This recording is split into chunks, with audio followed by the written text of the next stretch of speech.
Good morning. It is Wednesday, the 15th of March, 2023. I'm Pearson Bowen. This is a CBC Morning Report. No new taxes, no mass layoffs in the public sector, and a 25% reduction in monies owed to the Barbados Water Authority and the Queen Elizabeth Hospital. These are among the major announcements by Prime Minister Mia Motley yesterday as she delivered the 2023 budget. The Finance Minister said the absence of new taxes reflects the government's understanding of the challenges Barbadians have endured in recent years. She adds that the discount offered regarding the BWA and QEH is part of a strategy to ensure government collects outstanding monies. Cognizant of the challenge faced by the individuals and businesses during this rough period of COVID and other challenges, the government from this outset is prepared to recognize and offer on the table that the principal owed at the Barbados Water Authority and the Queen Elizabeth Hospital for bills owed by citizens of this nation and companies of this nation will be reduced by 25% so long as people pay between the 15th of March tomorrow and the 15th of September of this year. It was also revealed that Barbados' foreign reserves are expected to reach a record high in a matter of days. Prime Minister Motley says they are set to exceed $3 billion. The strong reserve position has been achieved through earning and loans.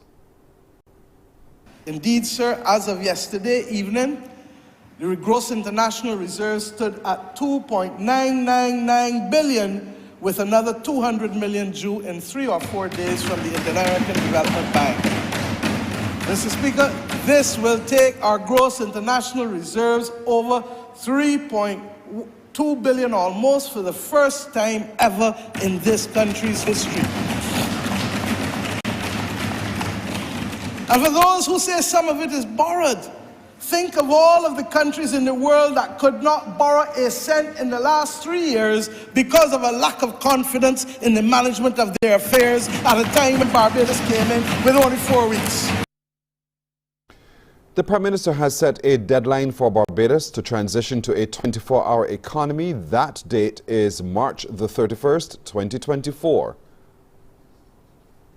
This is sufficient time for the social partnership to establish and to have a tripartite subcommittee under the chairmanship of the Minister of Labour, with the Minister in the Ministry of Finance and Minister of Commerce, the Leader of Government Business in the Senate, working with representatives, the General Secretaries of the 3 major unions, CETUSA, BWU and NUPW, and with representatives of the Barbados Employers Confederation, the Private Sector Association, and whichever of the Chamber of Commerce or whichever third body they choose. Political analyst Peter Wickham says he supports the Prime Minister's announcement for embarking on major projects. He was speaking last evening on the CBC News Extra. When we had the last, one could say, boom, it was at a point in time when, there was major construction going on in Barbados, and that seems to be a link in Barbados. So whenever there's an announcement of major construction projects, I think that is one. There are some other hidden elements in there to mention of the alternative energy sector and, initiatives to help people, encourage people to buy, vehicles, electric vehicles. There was also an initiative in there in relation to the public service vehicles, although the quantity of money doesn't seem to be a lot, but that seems to be an area that the Prime Minister is looking to, where you can have some kind of growth in terms of this sector, which is relatively new. The film industry seems to have gotten some assistance, and I was pleasantly surprised to see that it appears as though the Prime Minister is identifying this as an industry that can grow, the cultural industry. I think there were a couple of initiatives in there in relation to other aspects of culture too. One of the churches, I think, got some funds and support to help to build out one of their initiatives in terms of culture. So I think that is the type of thing we could say that there's a service industry approach to it. to get some level of growth going there. But it definitely focuses heavily on building and construction. And then, as I said, there's some nice alternative ideas that seem to be emerging. I think the agriculture is mentioned there in relation to some initiatives as well. But my feeling is that that's not a major part of it. Another guest on that program was economist Dr. Justin Ram, who believes Barbados must pay close attention to global economies for the rest of the financial year. It'll be interesting to see what sort of negative impacts the recent financial plan, whether that's going to spread and lead to some sort of a contagion with respect to economic activity there. I think for us as well in Barbados, we have to always pay particular attention to what's happening in the United Kingdom, because so many come from that particular country. So again, is the UK economy going to be strong, and therefore still have visitors coming from there? And then finally, I think the Prime Minister mentioned something about Guyana, Suriname, and regional initiatives. But I cannot emphasize enough how important the regional economy is still for the Barbados economy, not only in terms of visitors from other Caribbean countries, in particular from Trinidad and Tobago, but also in terms of how where it actually sources some of its imports as well. Professor Justin Robinson, Pro-Vice Chancellor of the Board of Undergraduates at the UB-Cayfield campus, is concerned about how state-owned enterprises will help or hinder Barbados' economic growth position. He says the structure of public expenditure since 2018 hasn't changed, and the reform of SOEs is extremely critical. When you look at the structure of expenditure, non-debt expenditure in Barbados, the structure hasn't really changed since 2018. And I think if we are to get to true debt sustainability, and to have the fiscal space to do some of the welfare things and the growth things, we have to address the structure of our non-debt expenditure. And I think that relates to things like the SOEs. What do we keep in the state sector? What are not? How are they funded? What is the business model for a number of these services? And if government can save money and generate efficiencies through private-public partnerships, reviewing its rentals, going a lot of that boring, non-headline grabbing, really looking in detail at the cost structures of what things you're doing, and can you do this task in a much more efficient way? I think that's a critical part. And in some ways, I found that maybe the most disappointing part of the budget, because I think given the nature, and maybe it will come later, but given the critical nature of the SOE and that public expenditure reform to birth too, I was looking maybe for a little more beef, or a little more detail on where we are going in those areas. Still to come on the CBC Morning Report, Malawi declared a state of disaster after being hit for the second time by the same cyclone.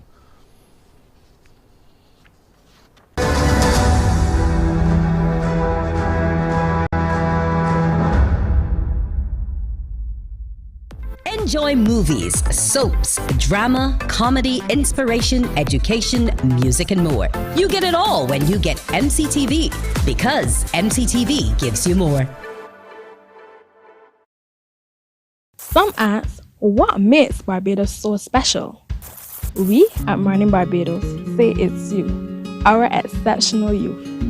You are talented, resilient, and inspirational. You are the epitome of the Barbadian spirit, testing the boundaries of your creativity. If you are an entrepreneur, artist, baker, designer, author, or have done anything you think should be highlighted, email us at morninbarbados@cbc.bb. Let us show the world our exceptional Bajan youth. Books open your heart, your mind, and your soul. They are educational, entertaining, inspiring, and motivating. Are you an author of a recent book you want to share? then Mornin Barbados would love to feature your book in our The Next Chapter segment. Send it.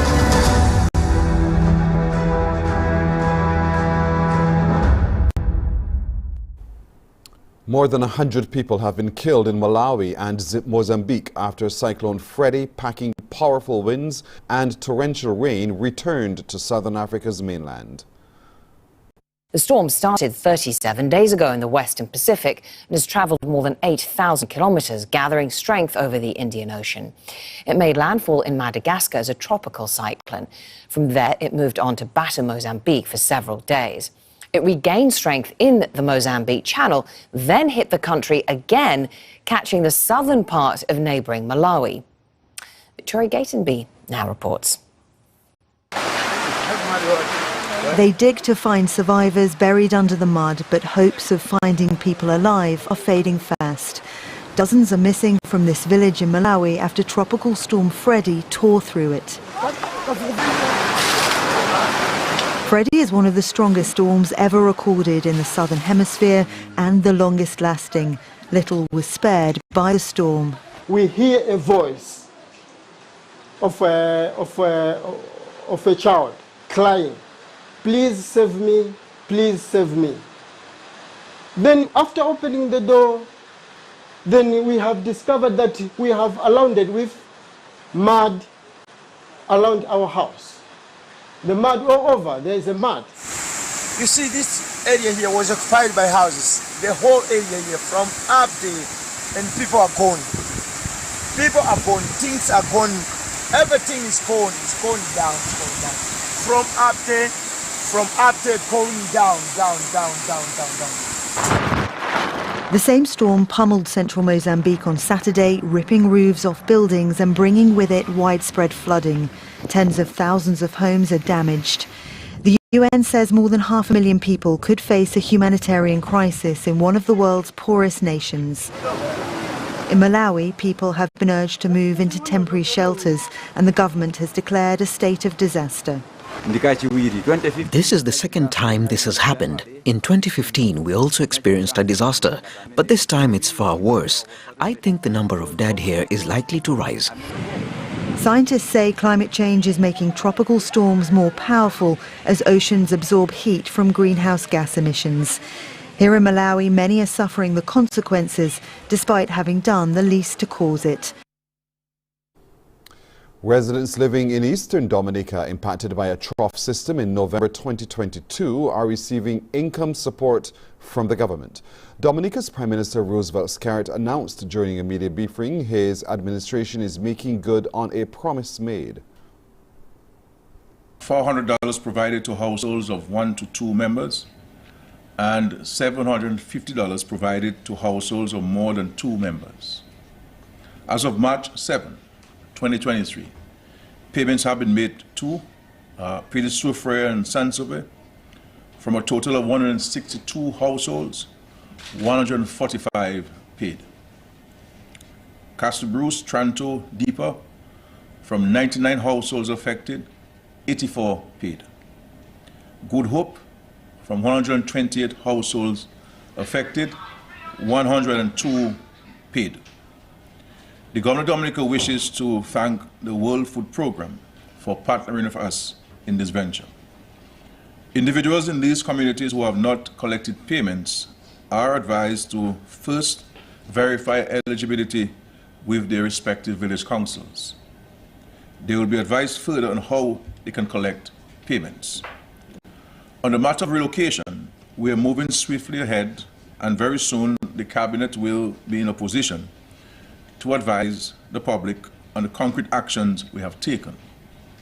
A committee is in place to advance the process and has already developed draft eligibility requirements, as well as a relocation plan for review by the Cabinet. Meta Platforms has announced that it will slash a further 10,000 jobs in a second round of mass layoffs as the big tech industry braces for a deep economic downturn. The Facebook and WhatsApp parent company says it will reduce the size of its recruiting team and make further cuts in each of its groups in late April and then its business groups in late May. It's not a good day for the employees that will be laid off, but certainly the markets see these moves as being good for the future of Meta. Mark Zuckerberg, the CEO, announcing 10,000 layoffs at the company, as well as 5,000 open positions that they will now not be hiring for. This comes after Meta, which is the parent company of Facebook, WhatsApp, and Instagram, laid off 11,000 employees back in November of last year. The company has about 80,000 employees, or it did at its peak, which was during the pandemic. That's when a lot of the tech companies hired like crazy during that period, and now they're sensing that with the market and the economy slowing down, they're having to really roll that back and make a lot of cuts. Zuckerberg indicating that this economic pullback could last several years. Well, coming up at 6:30 when you join me for Morning Barbados, we continue our look inside the Faculty of Humanities and Education. We're looking today at the study of psychology and education. Get to know more details in just a little while. Also today, we learn about the National Population Commission. What is it? Why is it established? And what are they hoping to get out of it? We'll share those details in just a little while. Also today, the HR Bootcamp starts tomorrow, and ahead of it, we'll get to know more about the topics, and we'll walk through some of those fine details that you need to know as you ready yourself tomorrow for the HR Bootcamp hosted by HERMAB when we talk HR with HERMAB. Those and a whole lot more straight ahead at 6:30 on Morning Barbados. We'll take a break here on the CBC Morning Report. We'll be back in just a moment.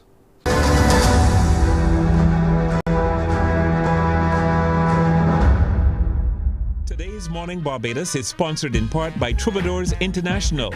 Get ready for the Legacy Show on Saturday, March 25th at Halo Nightclub, St. Lawrence Gap, Christchurch. Sponsored by CBC TV8 and 94.7 FM.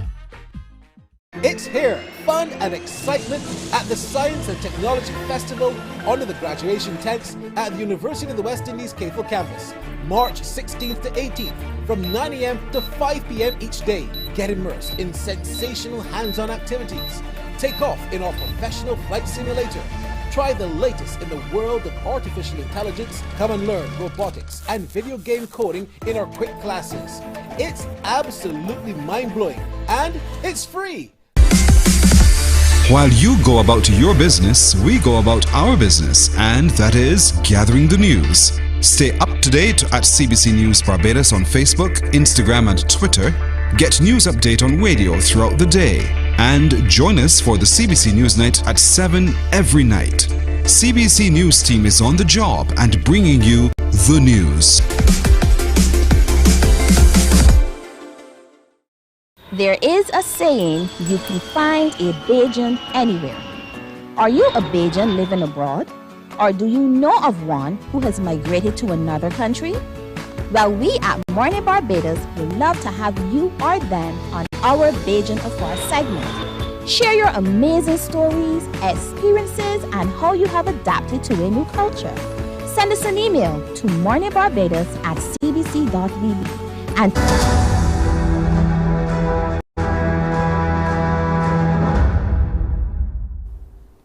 An Ecoactive initiative for primary schools was rolled out yesterday. It's the brainchild of the Ashley Lashley Foundation and is aimed at sensitizing primary school children about the benefits of a healthy lifestyle and the protection of the environment. The foundation's executive director, Ashley Lashley, says it has started last year and included 20 schools, but it will be expanded this year. More school students need to be aware of their role in taking action for the environment, and that's what this overall Ecoactive Youth Initiative aims to do. And this year's Ecoactive Youth Initiative, we're targeting 30 primary schools across Barbados, and we're going to conclude this fantastic initiative with an Ecoactive Youth finale where we're inviting various stakeholders, NGOs, government ministries to also come out and participate in our finale in December. Sharon Primary School teacher Harriet Kelman says children are encouraged to follow a healthy lifestyle. Throughout the terms, we have had a number of physical activities that encourage students to maintain living healthy. We also have fruit days and water days, and we also were involved in the hype day. We have obstacle courses as well at our sporting events. We have different physical activities where students are encouraged to exercise, and this goes from the infants department straight up to the junior department. And here at Sharon, we love to be healthy and live in a healthy environment. A marine technician in Grenada is challenging the education officials to develop a technical maritime curriculum in schools so that young people can take advantage of the career opportunities in the sector. He says the yachting industry continues to grow and expand on the island, as we hear in this GBN report. A local yacht and marine technician is encouraging young Grenadians to pursue careers in the yachting industry as a rewarding and potentially lucrative alternative to the conventional careers that young citizens are encouraged to follow. Kamal Gray, a recent graduate of the Marine Mechanics Institute in Orlando, Florida, recently launched a full-service maritime business that serves the needs of the burgeoning yachting clientele in Grenada. The marine industry is huge. It is not only about mechanical work. I chose mechanics, but there are far more things besides mechanics that a young male or female can do. I can give a list of a few things like yacht surveying. I have a good young friend who is a yacht surveyor. We have HVAC and AC, electrical. If you're into cleaning and detailing, there's that. If you're into fiberglass work, there's that. There's also captaining. You could be a crew member. There's a ton of things you can do. You can do inspections. It's so much to do. There's a lot I could list for the day. Because yes, law and being a doctor or psychology, all these jobs are good, but you can actually fit some of these things in the marine industry as well.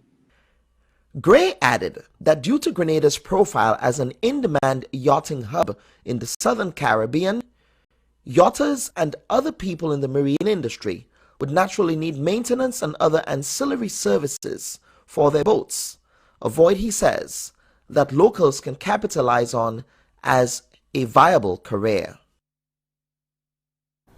Guyana's capacity to treat COVID-19 has been enhanced as the Ministry of Health received over 5,000 Paxlovid pills from UNICEF, amounting to $1 million.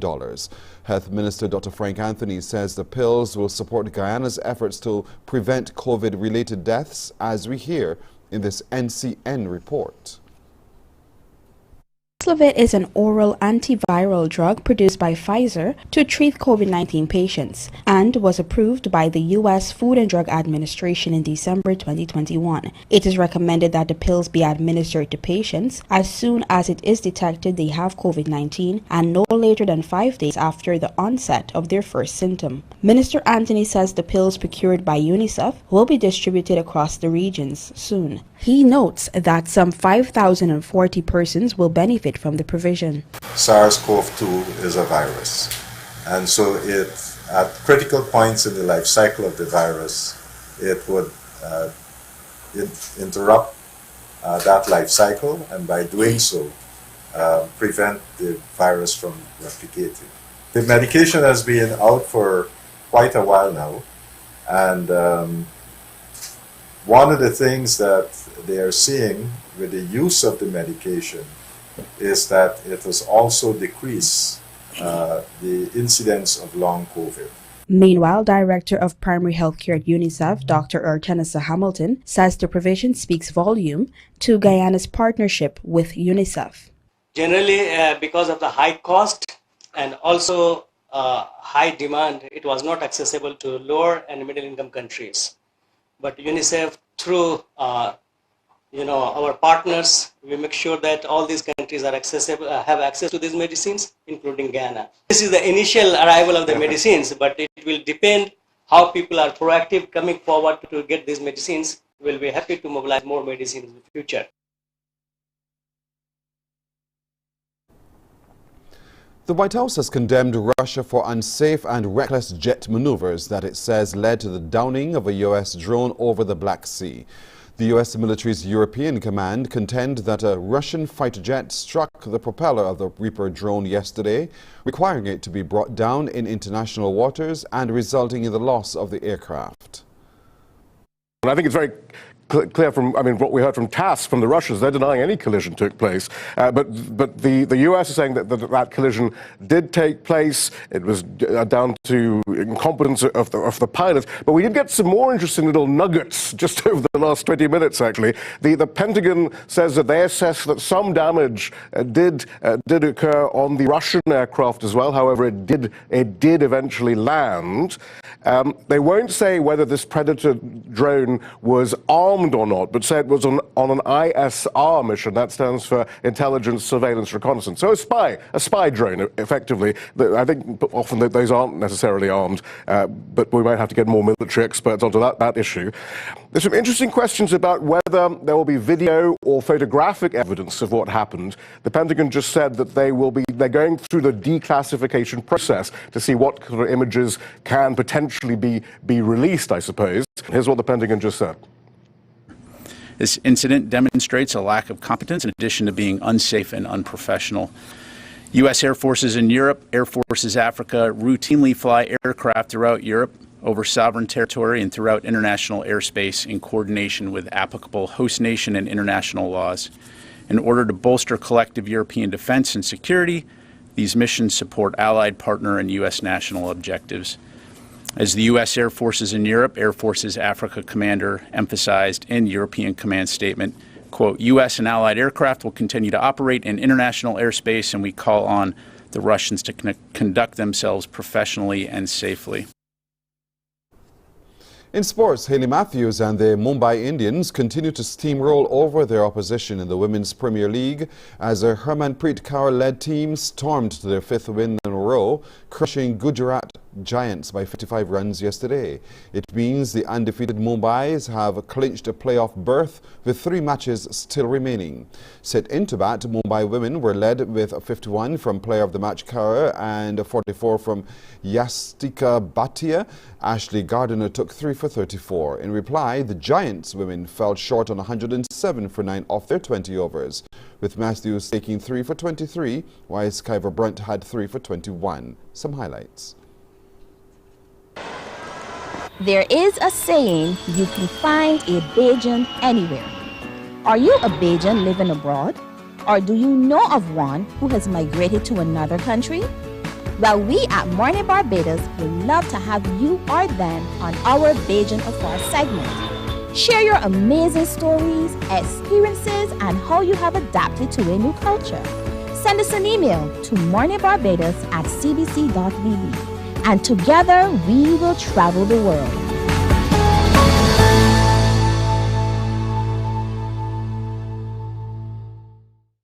Enjoy movies, soaps, drama, comedy, inspiration, education, music, and more. You get it all when you get MCTV, because MCTV gives you more.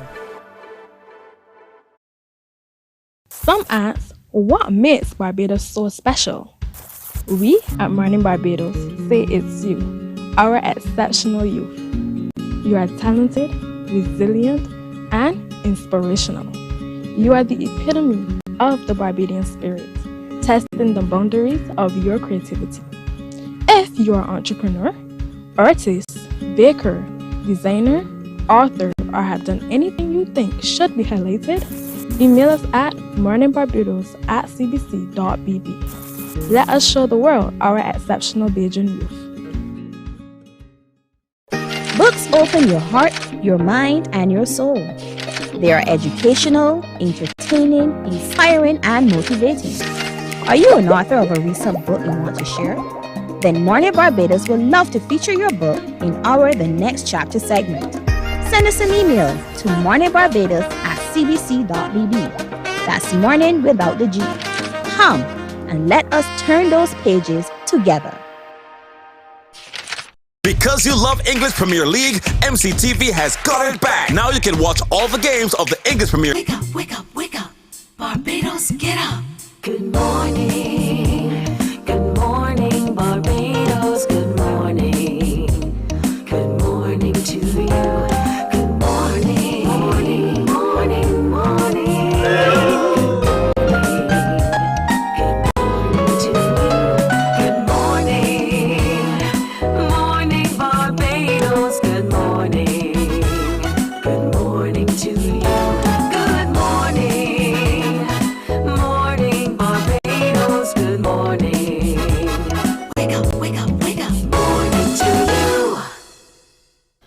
Good morning to you and welcome to Wednesday, everybody. Wednesday, the 15th of March, 2023. Some say the Ides of March, and if you're a scholar of literature, beware. The Ides of March. Good morning. I'm Pearson Bowen, welcoming all of you everywhere. Thank you so much for joining us. If you're joining us via our streams on YouTube or Facebook or our website, grateful for your company indeed. Continue to interact with us as you continue to interact among yourselves. And for those of you far-flung places of the world, good morning, good afternoon, good night, whatever time of day it is for you.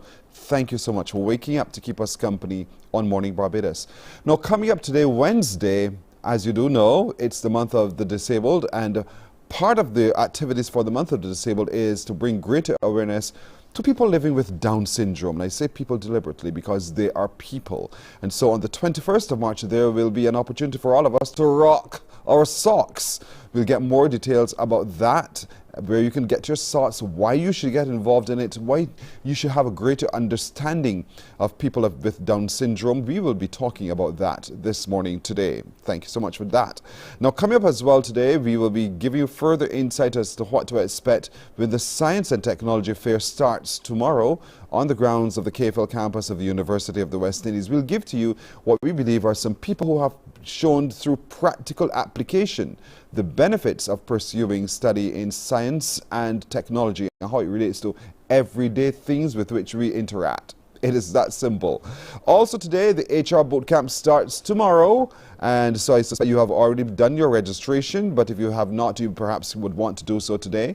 But certainly today, we want to look at the different areas that will be tackled through these couple of days of the HR boot camp when we talk HR with HERMAB. Also today, we learn about this thing called the National Population Committee.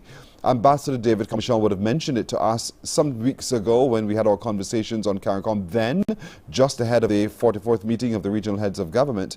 Now we're going to get some more details today as we will meet with the person who will lead that charge, the National Population Commission, and we want to hear more about how it's developed, what it's developed to do, and how can we see ourselves playing our part in its development as well. All week this week we have been sharing with you as we take a look into the Faculty of Humanities and Education, and that's exactly where we start today, opening our eyes and our ears and our awareness about the programs on offer at the KFL campus in the Faculty of Humanities and Education, as we are joined this morning by Dr. Mia Amor-Jules. She is the coordinator of the Bachelor's of Arts and Psychology program. She's also a lecturer in psychology, and joining her is Dr. Vernon Knight, a lecturer from the School of Education. To both of you, good morning. Good morning. Good morning. Thank you so much for joining us. I want to start with psychology and the study of psychology. And Dr. Jules, for those who don't quite understand the study of psychology, what is it? It's the science governing how understanding how we think, what motivates us, why we develop the way that we do. So it's the science of understanding mental processes and the behaviors that are associated with that. So it really does intersect across a number of different areas, but we as psychologists, we're interested in the human life and why we do what we do. And it's become even more critical today given life and the management of life for a lot of people, just trying to be able to handle oneself. So talk to me about its relevance and its application to today and the different forms of employment that one could have having completed one's study in psychology. Well, I say that there is no health without mental health. And across the region, we're realizing that individuals are suffering, for instance, with issues associated with NCDs, individuals who engage in aggressive behavior, violence, school children suffering with not understanding what governs their behaviors, why they what I'm trying to get at is the violence in schools, the difficulties that teachers may have with behavioral challenges. And I think children need to understand why they do the things that they do, maybe learning challenges that they may be having. So across a wide array of areas, there's a need for psychologists. I should say, however, that at the undergraduate level, and that's the program that we offer at the School of Education, one cannot practice after undergrad, but after completing the program, they're able to go off and do areas in education psychology, which, as I said, would address learning difficulties, behavioral challenges, understanding aggressive behavior and violence in society. We need individuals qualified in forensic psychology, with NCDs and different mental challenges. We need clinical and health psychologists. So there certainly is a wide array of areas that an undergraduate degree can segue into that we offer. But I have to be mindful of not going off too far into the deep end. But the intersection of psychology in so many different areas is very much needed. And it's so important that you've been able to walk us through what you've just shared with us, indeed, because sometimes we don't quite get it. We think it's that profession done by those people over there to whom we go. And you're saying, no, within everything that we do, there's someone in some way who can practice psychology. And so the study of psychology at the University of the West Indies exposes us to that, but it also exposes us to some real life skills, how we manage situations, how we manage within our households, even the differences in personalities and the like. Yes, and what I would say, if I may, share some of the areas that we expose our students to. At the beginning of the first year, they're taught things pertaining to what guides the science of psychology, discovering psychology, reflecting on human sexuality, how artificial intelligence and the media has an impact on ourselves. And then when we get into second and third year, we go into other areas, applied areas, as I mentioned, health psychology, understanding the psychology of human spirituality, what makes us spiritual beings, neuropsychology. So what has happened is that we recognize that our program needed to be more reflective and more applied we have, for example, an area in addiction and recovery, all right, psychology of that. So we're trying to show students through our courses how psychology and the knowledge of what makes us tick, what motivates us can be applied in so many different ways, you see. So I think that it's very important that students have some knowledge of the mental process behind behavior. And I would love to be able to share a little bit more about the program when you're ready to hear a little bit more about it, of course. But of course, because it's open week all week long, we encourage people to get to know more by logging in, register and interact with you guys, and to browse the website of the University of the West Indies, and perhaps take a walk onto the campus yourself and interact, get to know a little bit more about the programs there. Because one of which is the School of Education, and the lecturer in the School of Education, Dr. Vernon Knight, is also here. Let's look at education, Dr. Knight, a little bit more about, and why should people pursue a degree in education? Is it simply to become a teacher? Well, good morning, Pearson. I want to start by providing 4 really good reasons why someone would want to pursue an education degree with the School of Education. Why Cave Hill? Why the Faculty of Humanities and Education?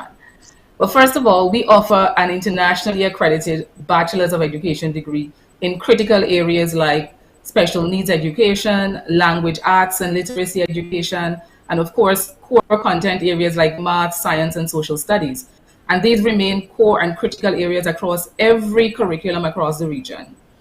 A second reason why Cave Hill and why the Faculty of Humanities and Education, to examine the professional qualifications of most of our education leaders and educators today across the Caribbean region, and even especially in the Eastern Caribbean region, which Cave Hill particularly serves. You would find recorded a degree from us here at the School of Education, here at Cave Hill campus, whether it be an educator or a school leader in Barbados, in St. Lucia, in St. Kitts and Nevis, in Grenada, you will find a degree from Cave Hill. You will find them serving in organizations like CXC, the Caribbean Development Bank, the OECS Secretariat, CARICOM, Ministries of Education, tertiary education institutions, and of course within schools. So they don't simply become teachers, they become leaders in various education positions across the region. A third reason why, and this is one of my favorites, is the regional agreement which exists between the OECS and Barbados governments and the UWI. And we refer to that as the 2+2 agreement. Now, given the role of the School of Education in the oversight and the management of the 2-year associate degree in education, or what we call the 2-year certification program for teachers that is run through the teacher training colleges. The UWI Cave Hill campus, through its 60 credit program, allows for anyone who already possesses teacher training certification from one of our regional teacher training colleges to matriculate directly into year 2 of our existing B.Ed programs in any specialization on offer. And now I say this is my favorite, because prior to 2017 and 2018, when I became coordinator for the Bachelor of Education program, teachers were only being granted exemption from a few courses under that arrangement. But today, rather than complete that program in 3 years, teachers who have the certificate can now have an opportunity to upgrade their qualifications to a full degree in just 2 years. And if that is not enough, Pearson, a final reason can be found in our newly launched Caribbean Educational Research Center, which offers not only full-time scholarship opportunities for MPhil and PhD students, but part-time jobs and experience as research assistants. And this started in 2021, so it's something new and we're promoting it. We're supported by funding from USAID. And this research center is housed within our Faculty of Humanities and Education. And just this, since we've started in 2021, we've granted at least 12 scholarships. And in partnership with the University of South Florida in the USA, these scholars of ours are being mentored by veteran researchers across both campuses. And there are numerous training opportunities and conferences, all funded by the center. So it's a great time, I want to emphasize, to be a scholar within the Faculty of Humanities and Education. I love the way you put it. It's a great time to be, indeed. You know, given the call by ministries of education across the region to do reform to our education, how is the University of the West Indies at Cave Hill keeping pace with those calls and keeping pace with those options and the things available for those reform programs? How are you informing those reform programs as well? Well, there are two things. The first thing I want to say is that we are in the process of reviewing the education programs. We began as part of that review with a needs survey and its assessment survey with support from Global Partnership for Education, some international partners, as well as the Laboratory for Education, Research and Innovation for Latin America and the Caribbean, SUMA, and the OECS Secretariat. And what they've done is provide support for us in conducting that external assessment of our programs internally, but also our programs offered throughout the training colleges and the community colleges across the Eastern Caribbean and Barbados. They also helped us in conducting a benchmark review of international best practices in teacher education. And the intention of that was to inform the redesign of our program offerings, which is ongoing now in preparation for launching in the next academic year. And one of the key findings which has emerged from this process was the need for these programs to develop what researchers and academics are referring to as an adaptive expert, not just the traditional teacher. You see, unlike the traditional teacher, the adaptive expert is a professional that combines two core characteristics: efficiency and innovation.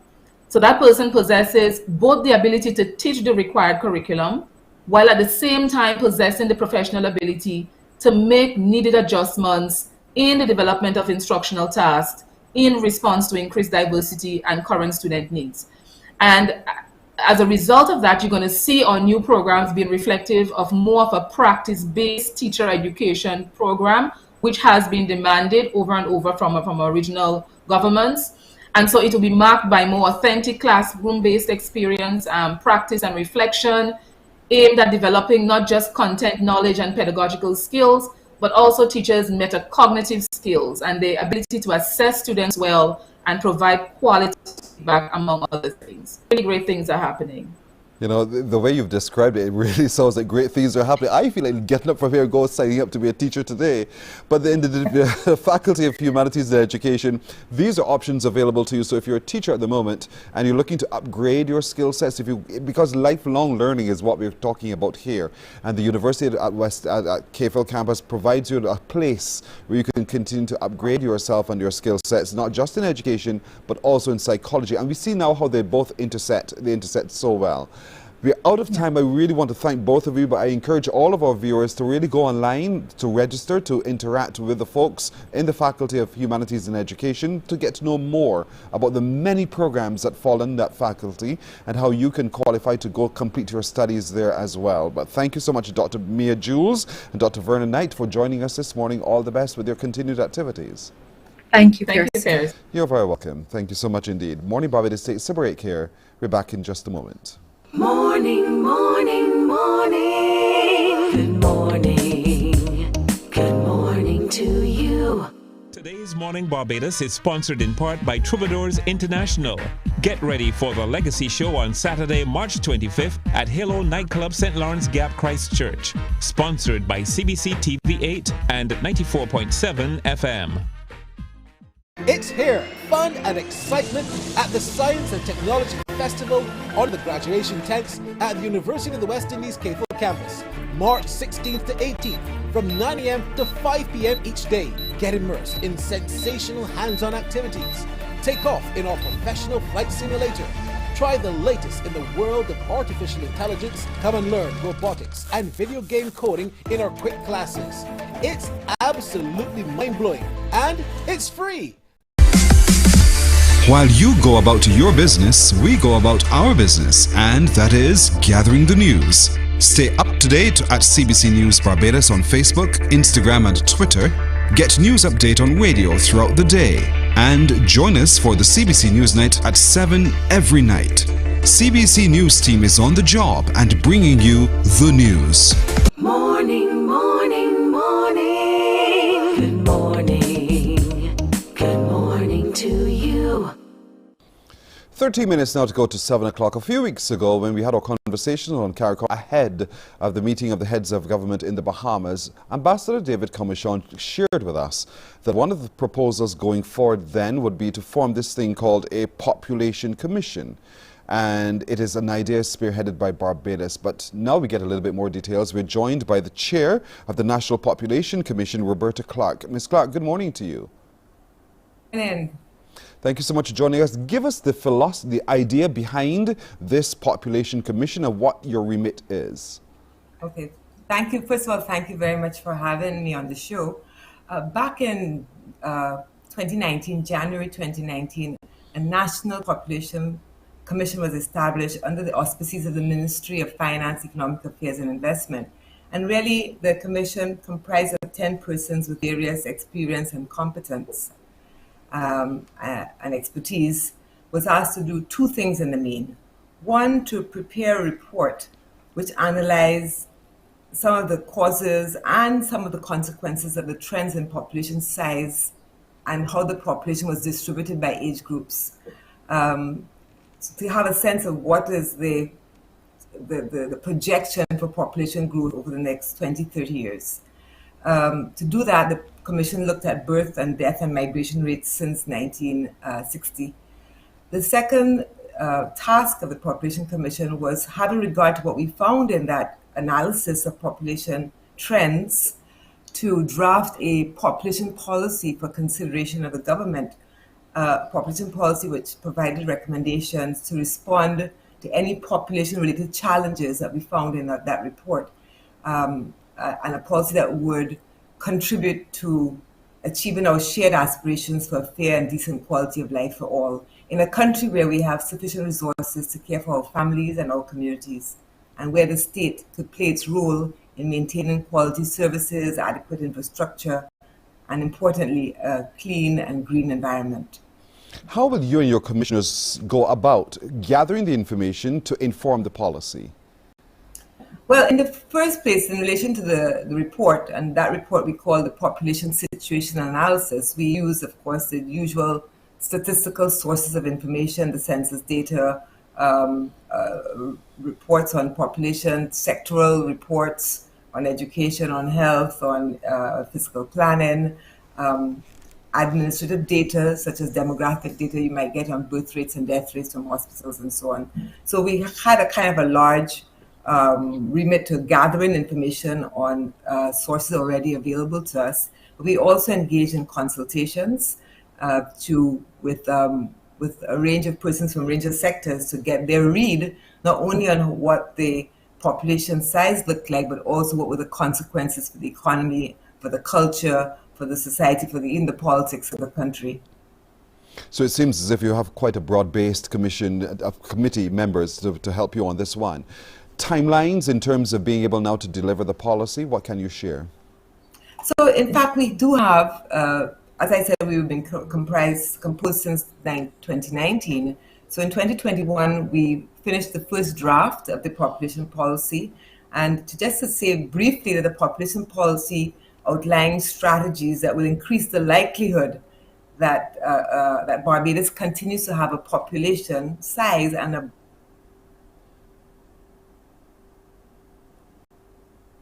And as it would happen, the internet froze. So what we'll try to do is to try to hopefully regularize that as soon as possible, because we need to know a little bit more about this National Population Commission that informs the National Population Policy. And Ms. Clark, I believe you're back now. You're going on to explain to us further about what will inform. You're back? Hello? I'm back. Are you? Right. I'm back. Can you hear me? Right. I can hear you now well, as you were saying. Yes, I was just saying what a population policy is. It's really a forward planning document, which helps us think about how we can have the population size and structure that would achieve the goals that we want. Mm-hmm. There's been a lot of discussion, even in the barbershops, about the suggestion that it might be a case of encouraging more women to have children, more couples to have children, to perhaps bring in professionals to supplement the population, because it has an impact on the NIS and our ability to collect taxes and the like. How does your commission respond to those kinds of conversations? Yes, thank you. Are we going to get that response as soon as the internet settles itself? Indeed, the response to what's been really a big topical discussion on social media, in social spaces. Everywhere that people have been, they've been talking about this. We know our Prime Minister has mentioned the fact that we need to increase population.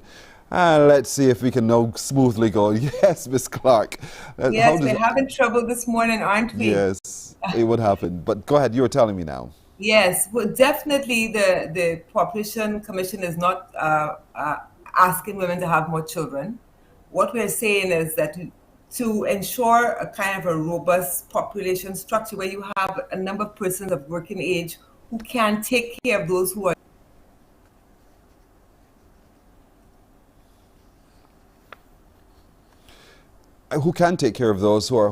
older, because at working age you can contribute more to the collection of taxes and those services that provide social network, really social spaces to collect people in there to help people who are in need. And they've been really working hard to get that internet sorted out already, because it's so critical to hear more about this, because I want to find out more about its relationship to management of the size of the population, its impact on just provision of services, and our ability to be able to deliver services that are comparable with worldwide standards, but also meet the needs of our locals as well.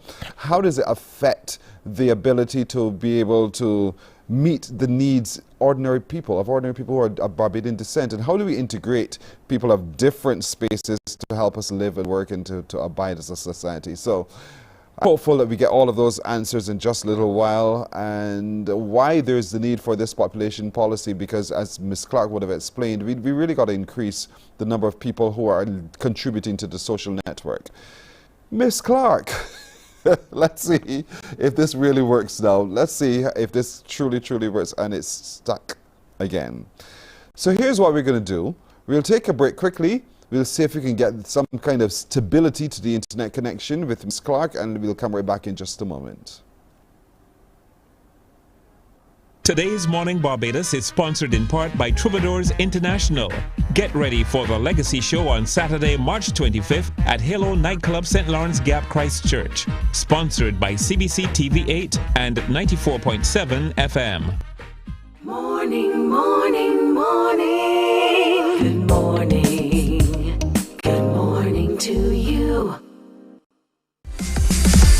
While you go about your business, we go about our business, and that is gathering the news. Stay up to date at CBC News Barbados on Facebook, Instagram and Twitter. Get news update on radio throughout the day. And join us for the CBC Newsnight at 7 every night. CBC News team is on the job and bringing you the news. There is a saying, you can find a Bajan anywhere. Are you a Bajan living abroad? Or do you know of one who has migrated to another country?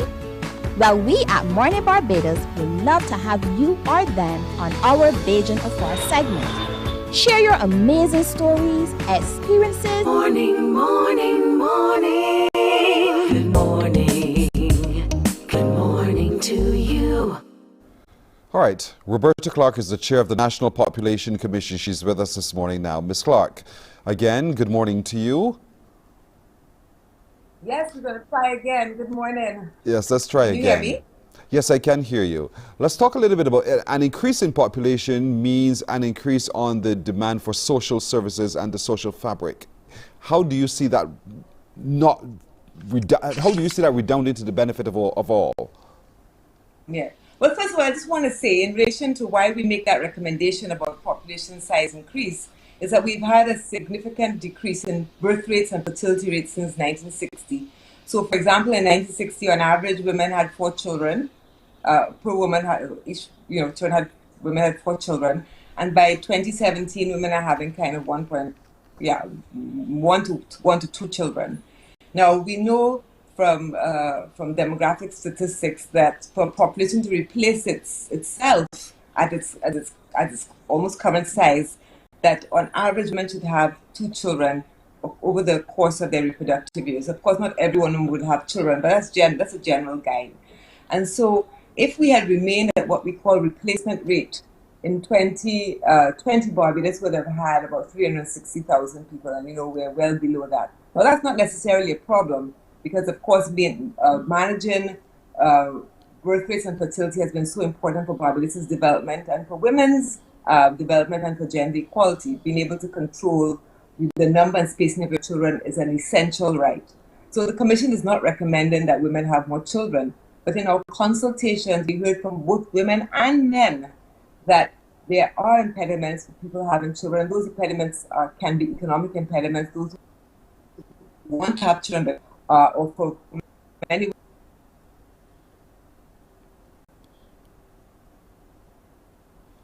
women that they may want, but not as involved in child rearing as they should be and taking care of children as it should be. So women feel that they're carrying the majority of the burden of child care. And then people spoke to us, both men and women spoke to us about fertility issues, that there are people who want to have children but can't have or can't afford fertility treatments. So what we are saying in the Commission, for those who want to make that decision to have children, that there should be a policy to support them. We are not advocating women having more children. We are advocating that for those who wish, men and women who wish to have children, and that the government and the society addresses the barriers to that. So that's the first thing. And that's a long-term approach, because of course it takes, that this is about people making decisions in their own life at the time when it makes sense to them. So we also asked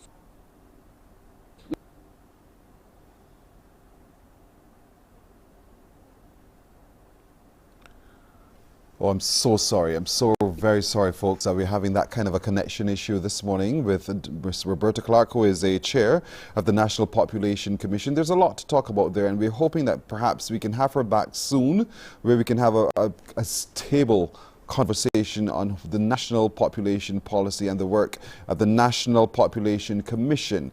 And maybe it means that she might have to come in here and sit with us for just a little while to talk this through. But it is certainly one that we Barbadians will want to know more about, as there has been talk everywhere about it, and certainly want to know more about the thinking behind some of the recommendations that come from the policy. So that and a whole lot more, look out for more here on Morning Barbados soon to come. We'll take that break right now. We'll come back with the news and more in just a moment.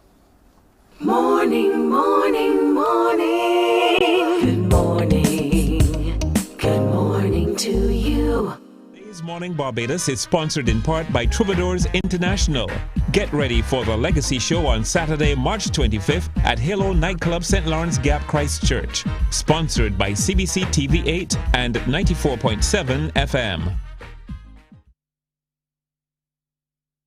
Morning, morning, morning. Good morning. Good morning to you.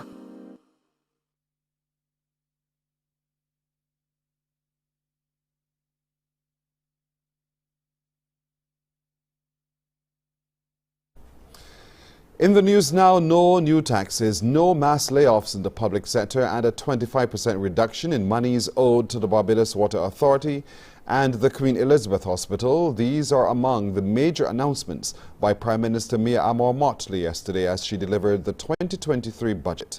The Finance Minister said the absence... There is a saying, you can find a Bajan anywhere. Are you a Bajan living abroad? Or do you know of one who has migrated to another country? Well, we at Mornin Barbados would love to have you or them on our Bajan Affair segment. Share your amazing stories, experiences, and how you have adapted to a new culture. Send us an email to morninbarbados@cbc.vb, and together we will travel the world.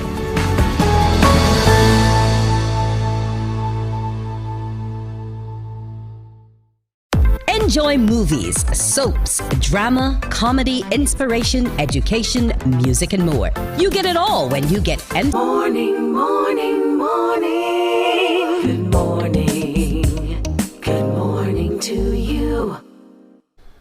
A minute and a half after 7, no new taxes, no mass layoffs in the public sector, and a 25% reduction in monies owed to the Barbados Water Authority and the Queen Elizabeth Hospital. These are among the major announcements by Prime Minister Mia Amor-Motley yesterday as she delivered the 2023 budget. The Finance Minister said the absence of new taxes reflects the government's understanding of the challenges Barbadians have endured in recent years. She adds that the discount offered regarding the BWA and QEH is part of a strategy to ensure government collects outstanding monies. Cognizant of the challenge faced by the individuals and businesses during this rough period of COVID and other challenges, the government from this outset is prepared to recognize and offer on the table that the principal owed at the Barbados Water Authority and the Queen Elizabeth Hospital for bills owed by citizens of this nation and companies of this nation will be reduced by 25% so long as people pay between the 15th of March tomorrow and the 15th of September of this year. It was also revealed that Barbados' foreign reserves are expected to reach a record high in a matter of days. The Prime Minister says they are set to exceed $3 billion. The strong reserve position has been achieved through earning and loans. Indeed, sir, as of yesterday evening, the gross international reserves stood at $2.999 billion, with another $200 million due in 3 or 4 days from the Inter-American Development Bank. Mr. Speaker, this will take our gross international reserves over $3.2 billion almost for the first time ever in this country's history. And for those who say some of it is borrowed, think of all of the countries in the world that could not borrow a cent in the last 3 years because of a lack of confidence in the management of their affairs at a time when Barbados came in with only 4 weeks. The Prime Minister has set a deadline of March the 31st, 2024 for Barbados to transition to a 24-hour economy. This is sufficient time for the social partnership to establish and to have a tripartite subcommittee under the chairmanship of the Minister of Labour, with the Minister in the Ministry of Finance and the Minister of Commerce, the Leader of Government Business in the Senate, working with representatives, the General Secretaries of the 3 major unions, CETUSA, BWU, and NUPW, and with representatives of the Barbados Employers Confederation, the Private Sector Association, and whichever of the Chamber of Commerce or whichever third body they choose. Well, commenting, political analyst Peter Wickham says he supports the Prime Minister's announcement for embarking on major projects. He was speaking last evening on the CBC News Extra. When we had the last, one could say, boom, it was at a point in time when, there was major construction going on in Barbados, and that seems to be a link in Barbados. So whenever there's an announcement of major construction projects, I think that is one. There are some other hidden elements in there too. Mention of the alternative energy sector and, initiatives to help people, encourage people to buy, vehicles, electric vehicles. There was also an initiative in there in relation to the public service vehicles, although the quantity of money doesn't seem to be a lot, but that seems to be an area that the Prime Minister is looking to, where you can have some kind of growth in terms of this sector, which is relatively new. The film industry seems to have gotten some assistance, and I was pleasantly surprised to see that it appears as though the Prime Minister is identifying this as an industry that can grow, the cultural industry. I think there were a couple of initiatives in there in relation to other aspects of culture too. One of the churches, I think, got some funds and support to help to build out one of their initiatives in terms of culture. So I think that is the type of thing we could say that there's a service industry approach to it to get some level of growth going there. But it definitely focuses heavily on building and construction, and then, as I said, there's some nice alternative ideas that seem to be emerging. I think the agriculture is mentioned there in relation to some initiatives as well, but my feeling is that that's not a major part of it. Another guest on the program, economist Dr. Justin Ram, believes Barbados must pay close attention to global economies for the rest of the financial year. It'll be interesting to see what sort of negative impacts the recent financial plan, whether that's going to spread and lead to some sort of a contagion with respect to economic activity there. I think for us as well in Barbados, we have to always pay particular attention to what's happening in the United Kingdom, because so many come from that particular country. So again, is the UK economy going to be strong, and therefore still have visitors coming from there? And then finally, I think the Prime Minister mentioned something about Guyana, Suriname, and regional initiatives, but I cannot emphasize enough how important the regional economy is still for the Barbados economy, not only in terms of visitors from other Caribbean countries, in particular from Trinidad and Tobago, but also in terms of how where it actually sources some of its imports as well. Well, more debate from Parliament continues today at 9:30 this morning, live on TV8 and also on 94.7 FM. That's our news. Until now, Morning Barbados continues in just a moment. Morning, morning, morning. Good morning. Good morning to you. It's here, fun and excitement at the Science and Technology Festival under the graduation tents at the University of the West Indies CAFL campus, March 16th to 18th, from 9 a.m. to 5 p.m. each day. Get immersed in sensational hands-on activities. Take off in our professional flight simulator. Try the latest in the world of artificial intelligence. Come and learn robotics and video game coding in our quick classes. It's absolutely mind-blowing, and it's free. Today's Morning Barbados is sponsored in part by Troubadours International. Get ready for the Legacy Show on Saturday, March 25th at Halo Nightclub, St. Lawrence Gap, Christchurch. Sponsored by CBC TV8 and 94.7 FM. Morning, morning, morning. Good morning. Good morning to you. So we're 9 minutes after 7 o'clock. Now let's turn our attention to Talking HR with Hermab. Joining us today to talk HR with us is Nicholas Roberts. He's the Vice President of Hermab. Nicholas, good morning to you. Hey, good morning, Pearson. Thank you so much for joining us. Are you excited about the start of tomorrow's HR bootcamp? Yes, I am. It has been long overdue, so I think we all are. A lot has been going on in the background. A lot has been going on indeed, and I'm glad that people have been registering. Is registration closed, by the way? Yes, registration closed on Monday. So registration is closed, and if you have not paid, unfortunately, you won't be there. But yes, registration is closed. Indeed. So let's walk through the 2 days of this HR boot camp and the different pillars that you'll be approaching. Sure. So the boot camp is a day and a half. It kicks off on Thursday at Sandals Royal. It will be a full day session, and then it will be a half day session on Friday. On Thursday, you will go through 4 different pillars, and our pillar champions will be Lisa Moore from PwC, and she will be discussing finance and data analytics. We will have Michael Kleiman from Dentons, and he will be discussing employment law. We will have Khadija Moore from Digitalized, and she will be discussing aligning HR with business strategies. And we'll also have Kerry Jordan from Deloitte, and he'll also be discussing managing change.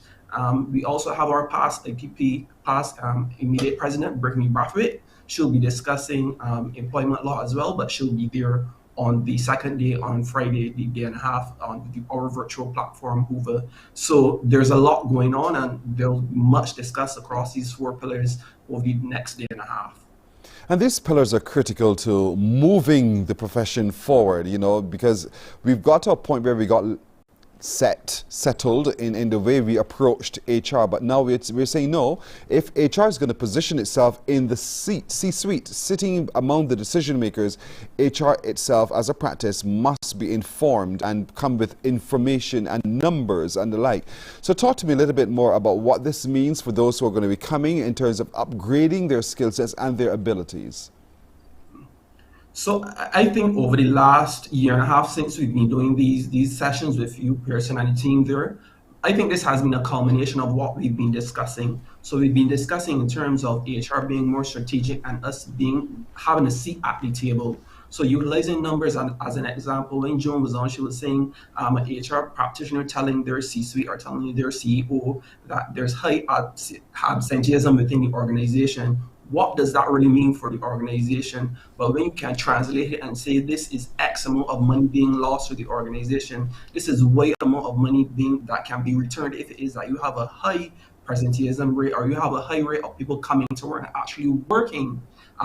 If you can relay that to your C-suite from a numbers perspective, that actually makes a total difference. So that is what we have pillar champions like Lisa Moore talking about. How can you as an HR practitioner really balance sheet within your organization, and how can you translate those numbers from using those numbers into a strategic perspective and having those conversations to drive the human capital of your organization and the strategic direction of your organization forward. Because it so has just a value. Using it's things of value. So just using something like that is a very strong for HR practitioners and the business alike.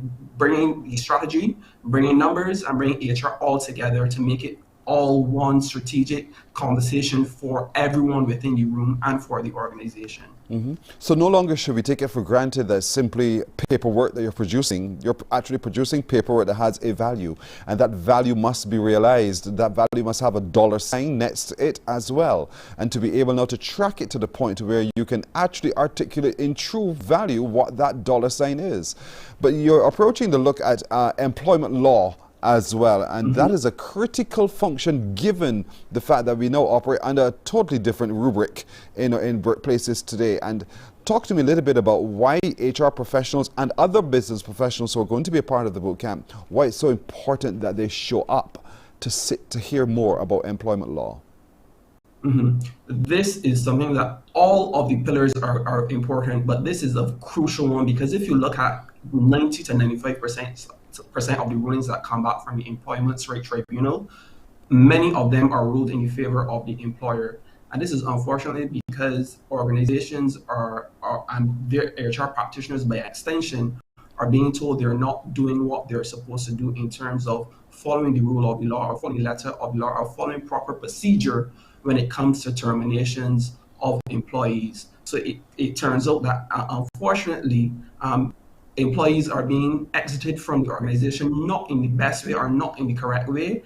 And this is where you're seeing those rulings going in the favor of the organization. So like I said, we have someone like Michael Kleiman and someone like Brittany Brathwaite who have a wealth of experience in employment law and labor relations, who can give the practitioners and people that are in attendance some good knowledge about how it is that you should be utilizing the different labor practices that are available, and how you should be reading all of the different, not only within Barbados but across the region, seeing what is going on in terms of the labor movement, how it is that you can apply it to your organization to once again be more strategic and to be better able to advise your organization on how it is that they should be applying these laws to the organization to make the best decisions, not only for the organization, but in the favor of the employees as well. So you need to be doing the right thing when it comes to labor legislation. So very, very important pillar that will be discussed as well. Indeed so. I mean, it impacts on every stage of the business, from recruitment to management all the way through to exit. And so let's talk a little bit now about recruitment and getting it right at recruitment, the kinds of contracts that you offer, the terms of those contracts, and then how you treat to those contracts through the life of your agreement with the individual who's taking the service or providing the service. Let's talk a little bit. Would that also be a part of what will be approached when we have that boot camp starting tomorrow? Of course, definitely. So HR practitioners, as well as people that we're advising, need to understand the difference between a contract of service and a contract for service. They also need to understand the materiality of contracts and what goes into a contract, and sometimes the difference that skews. Sometimes you may be calling someone a contract worker, but the terms and conditions within their contract, it skews more so to them being an employee. And then when it comes to there being a grievance or a labor issue, then they have a grounds to say, you know what, well, my contract does not necessarily put forward that I am a contract worker, because you have things in here that are telling me the way in terms of how I need to show up for work, the type of uniforms that I need to wear, those type of things that are skewing the terms and conditions of the contract. So even something as simple as the way that the contract is drafted is important, because you could be setting up yourself for failure. If you start wrong, you will end wrong. So you need to be able to, like you so rightly said, in terms of understanding the difference of contracts, so that when those contracts are drafted, that they have the correct contracts for services, the correct terms and conditions, so that people do not, or employees or contractors rather, are not going into the organization or functioning in the organization under the incorrect terms and conditions. And they'll have every right to claim. Now, I want to speak to the employer, because the HR practitioner is an employee of somebody. Somebody's in charge. And so speak to them about why they need to support the HR professionals attending this boot camp and their natural development, so that they can better inform them, the employer, about what's happening. So HR is a vital part of your organization.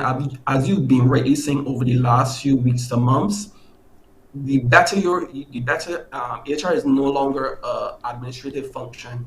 The better you have a better HR team that can support your organization, that can guide your organization strategically, the better able your organization is to thrive. As I would have mentioned in a few segments back, organizations are there to make money. We understand that.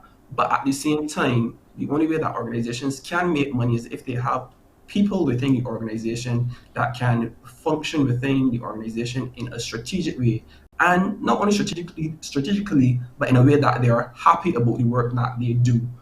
HR practitioners can only support the organization if they have the tools, if they have the support from their leadership team in order to do so. And this boot camp, this is what we're doing with this boot camp. We're not calling it a conference because it's giving practical advice. We're going to have a lot of practical sessions.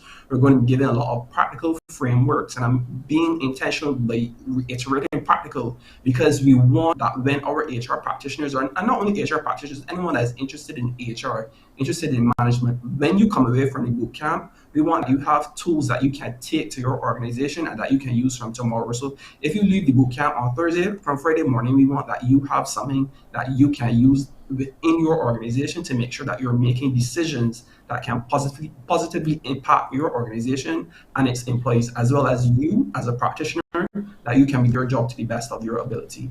Indeed. Well said, Nicholas Roberts, the Vice President of HERMAP. It starts tomorrow, folks. the HR boot camp now, and it ends on Friday. It's an opportunity for all of you practitioners of HR and business professionals who are very keen on getting it right. This boot camp is certainly for you. I would love, at the end of it all, if we can have some testimonials from some of those who have experienced the boot camp. It would be good to hear of the change from where they were to what they will become, and to see that happen in every organization across this island, thanks to the great work of HERMAB. As I always say in these sessions, membership truly comes with benefits, and this is one benefit that membership brings.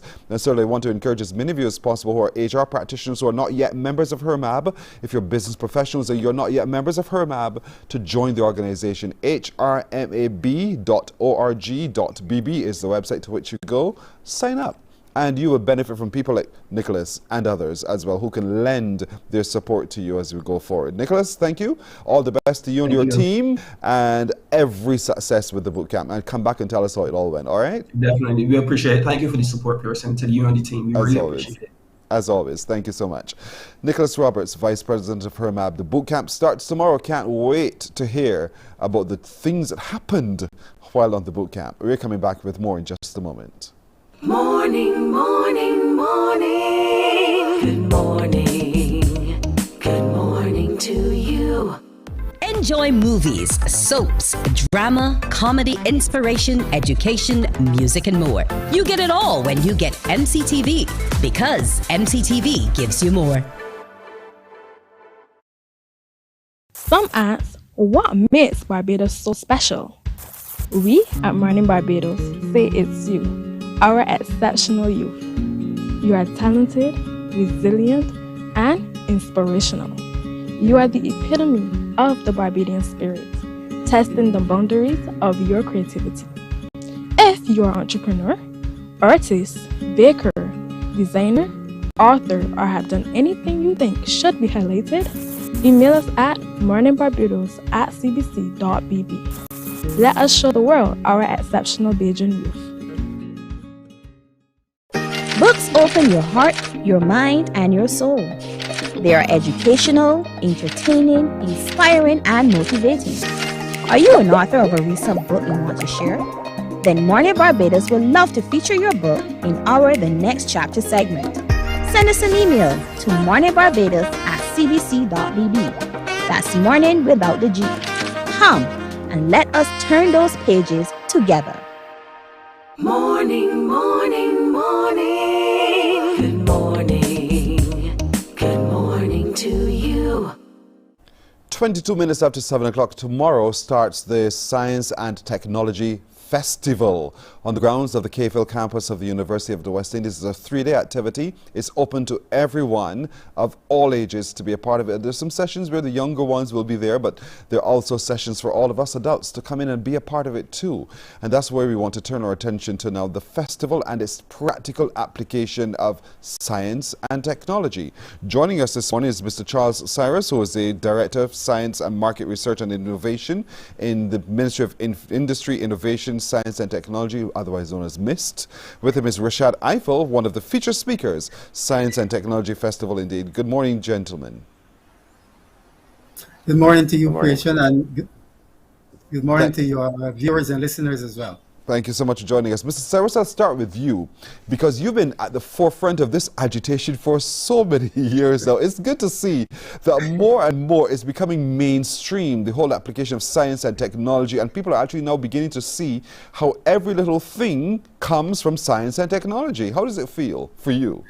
Well, you're absolutely correct. I have been at it for a little while, and yes, that the goal really is to popularize science and technology, to close that gap between the knowledge of the average member of the public and the scientists, and also to ensure that they understand and have an awareness of the contribution that science and technology can make to economic and social development. So that is really the goal.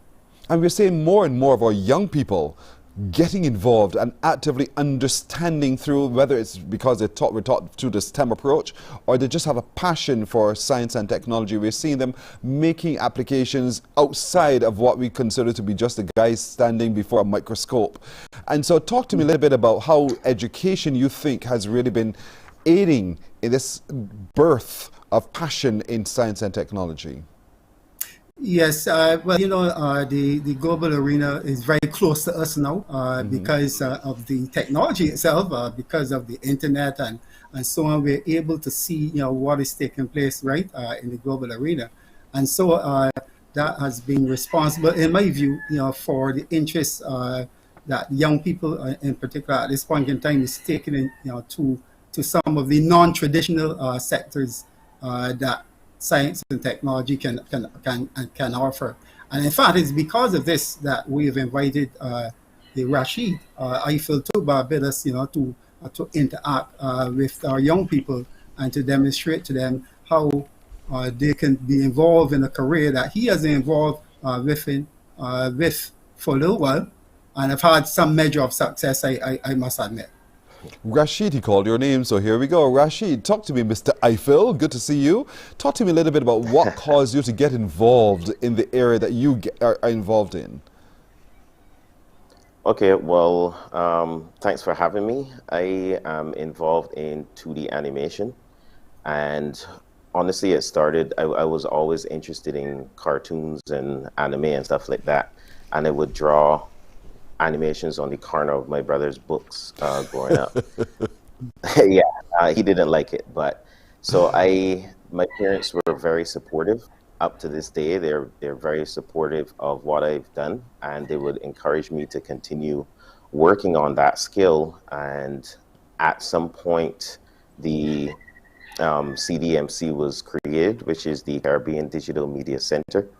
And even though it isn't up and running now because the owner has passed, that was the starting point for me, because Mr. James Carbon, may he rest in peace, he brought together a group of very, very talented individuals, and we were able to put our skills to the test and improve them over the time. So as animators. And now you find yourself not just animating just because you love it, but you're actually earning good revenue by the work that you do, because some of your work we see in some of the spaces we find ourselves watching work. So tell us, for those who are viewing, where we can see some of your work. Oh, okay. Well, I worked on a range of things. I've worked on some child shows and some more adult cartoons on Netflix.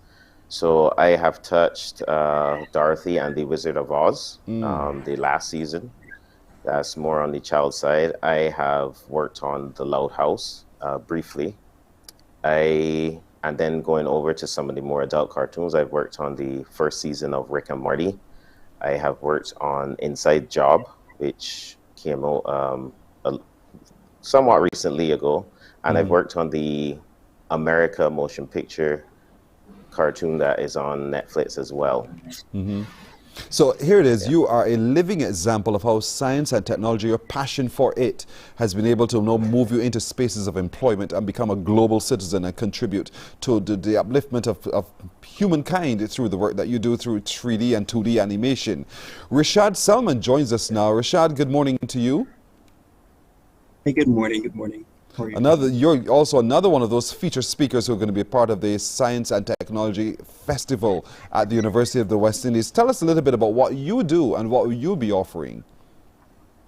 All right, so my name is Rashad Xavier Jean-Claire Salman, and we have a company called XR Lab that is focused on developing experiences for commercial, residential, educational, a wide variety of scenarios.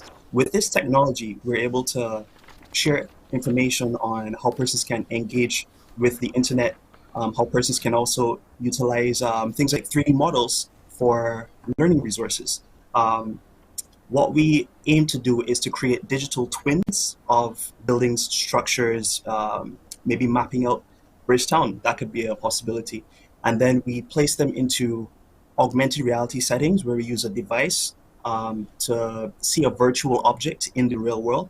Or we have the option of the VR headsets where persons will put them on and they would be immersed into, well, we could call it metaverse. I'm sure some of you over the past couple of years have heard about it. But in reality, it's more related to STEM fields, science, tech, engineering, and maths. So we have the opportunity to share education to uplift our society using this technology, and that's what we're aiming to do. So when the festival starts, then we get some real hands-on interaction with you guys. Indeed, two young Barbadian men, two men from Barbados, folks, who are out there in the world really taking on the globe through their application in science and technology, and they're doing it well, and they're going to be exposed to you at the festival. We want to encourage all of you parents to allow your children to come, let them touch and feel and talk, let them explore, let them play, let them get to know a little bit more about what's happening in our science and technology and the opportunities available here and globally as well once they immerse themselves in science and technology through the festival which starts tomorrow. Mr. Cyrus, it must really warm your heart to see these two young men from Barbados now really having global impact.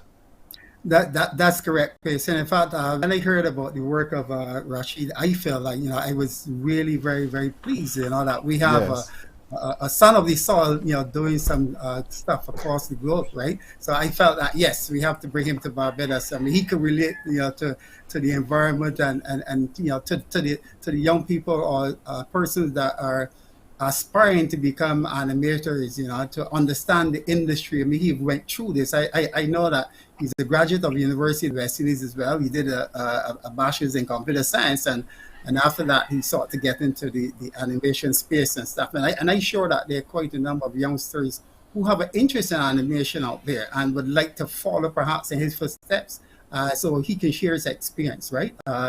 And what we've done and how we've gotten there and some of the pitfalls and some of the ways that you can navigate the space. So I was very excited. Also, I've met Selman at a workshop. In fact, he was presenting at the International Electronic and Electrical Engineers Conference that was actually held in Barbados at the Hilton of Marseille. And he has also done some work in the Caribbean as well, the Caribbean Telecommunications Union. He's done some work for them, as well as the University of West Indies. All right, so these gentlemen are qualified to make the presentation. They're passionate about what they're doing. And I hope that everyone, the youngsters that are interested, can come out and see it. In addition to the presentations that will be made by Rashid and Selman, I know Rashid will also be mounting an exhibit as well, so you could interact with him on one-on-one in his exhibit. Nice. This is truly going to be a delightful festival. I can't wait myself to come see at the University of the West Indies. It starts tomorrow, folks, and runs for the next few days. It's a festival, truly a festival. And a festival often means, you're going to have some really good times. We encourage you to be a part of it. And adults, don't be afraid of technology. Don't be afraid of science. We interact with it every single day. And when these speakers speak, they will show you how you do interact with science and technology every single day in almost every single thing we do. And it dispels the fear, it dispels the mystery behind it, but it shows you the possibilities as well through the festival. So we want to encourage as many of you as well, children and adults, to come to the festival. The festival is on, the Science and Technology Festival on at the University of the West Indies from 9 in the morning until 5. It's absolutely free. Innovation for Sustainable Living on the Cave Hill campus, and we want you to be there. So save the dates and be there daily, every day, to be a part of it indeed. Gentlemen, I want to thank you, and I can only wish you the absolute best.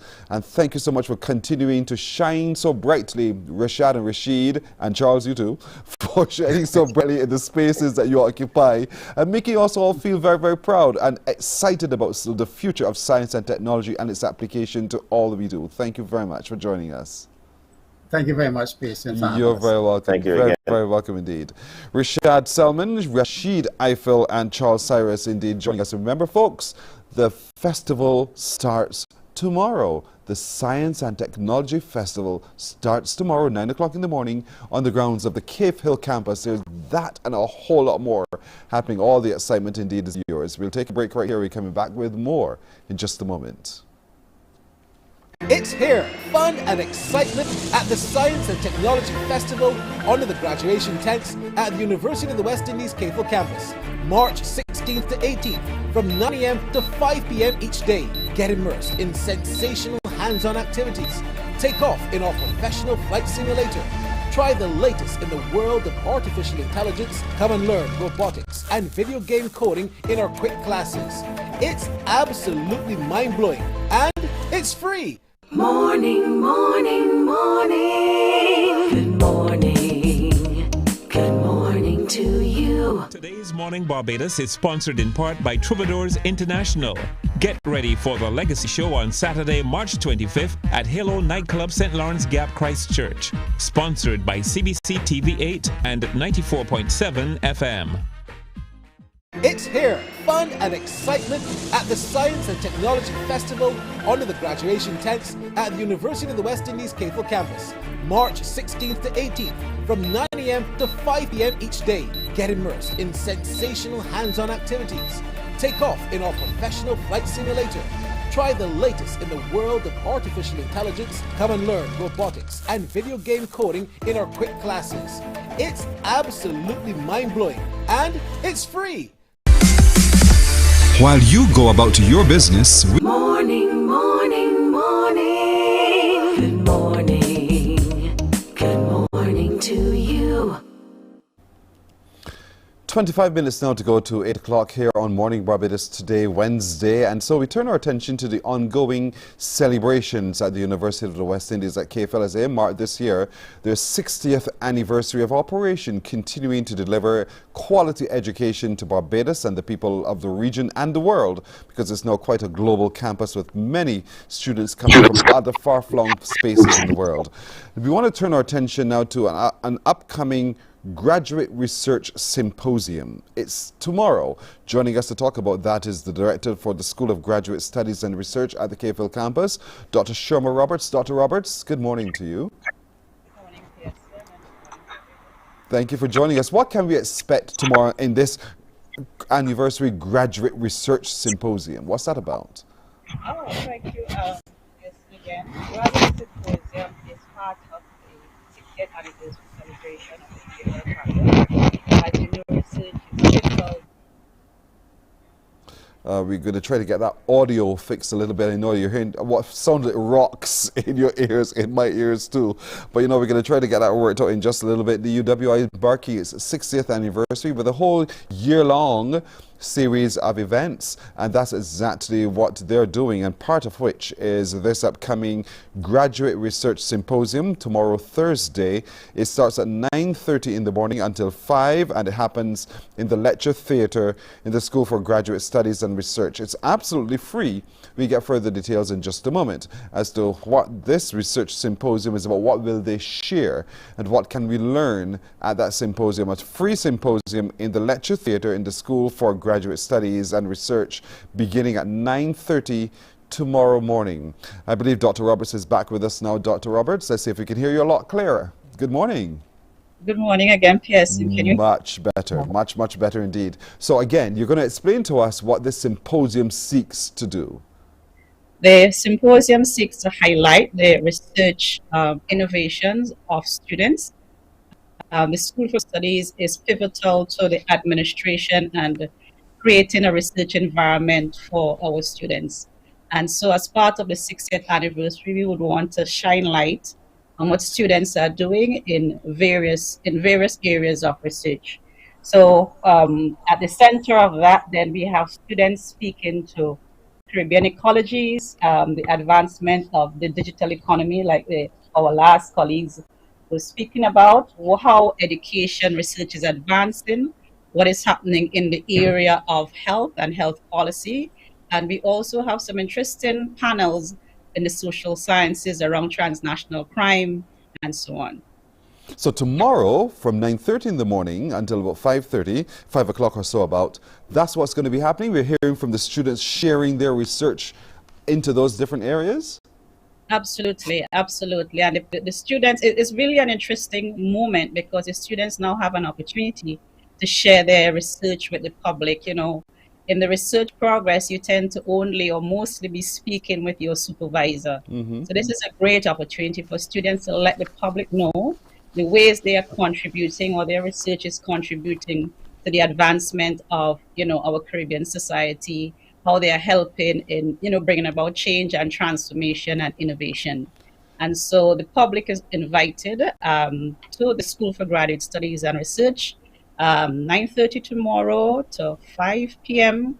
and listen to the students. There's going to be a series of panels, 5 panels, focusing on the areas that I just highlighted. And the school or the campus is really engaged in this and has been engaged in, producing graduate students. As a matter of fact, in the last 5 years, we have graduated 88 doctoral students and 34 masters in philosophy students. So you can see we are doing great things in the area of creating that research environment for our students to progress through their research program and, bring about change in our Caribbean societies. Which is absolutely critical. So tomorrow, then, when we come, and how many, the theatre can only accommodate so many, so how many people are you hoping to be able to accommodate so that we get Barbadians turning up to hear about the results of these researches done by your students? Yeah, so if there's standing room only, we'll be very happy. So come fill the theatre indeed. Because, and it shows support not just to the work of the students, but support of the efforts of the teaching community there as well. But it also informs us so that when we have our public discussions, we have a greater sense of information following the research produced by your students. Absolutely. Faculty is intimately involved in this process. The supervisors of the students would certainly be there because, as you know, the role of the university, a part of the role of the university is to create knowledge, to bring about changes in society, and as much or as many research students that we can have sharing and producing this knowledge to change and transform our societies, we are really happy. I mean, transnational crime, as you know, is something that the region is battling with, and we have a student that will be presenting on that. The idea of how disasters are affecting our elderly, we have a student presenting on that. How the digital economy is transforming Caribbean societies. We have a student or students sharing those research ideas. So it's really cutting edge research that we hope that the public can benefit from, ask the students questions, get their feedback, help the student to refine the ideas as they go along. And, we really are looking forward to an exciting day of just a research treat.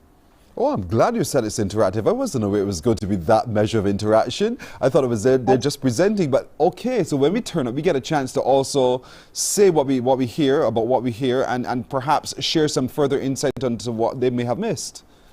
Yes, absolutely, because the research process is very iterative, and students can only benefit by engaging with different publics. You might hear something, an expert might hear something in the audience, or just a citizen. And so asking a question, the student gets that aha moment, and that aha moment is really critical in your research journey. So, yes. You're absolutely right. No, I could hear people sitting and say, but I would love to be a part of that department to come and do some research and studies as well to share. How can one qualify to come study with you?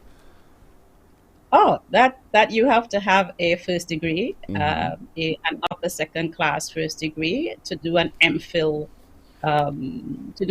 degree, and then once you have done your MPhil and it is successful, you can upgrade to a PhD.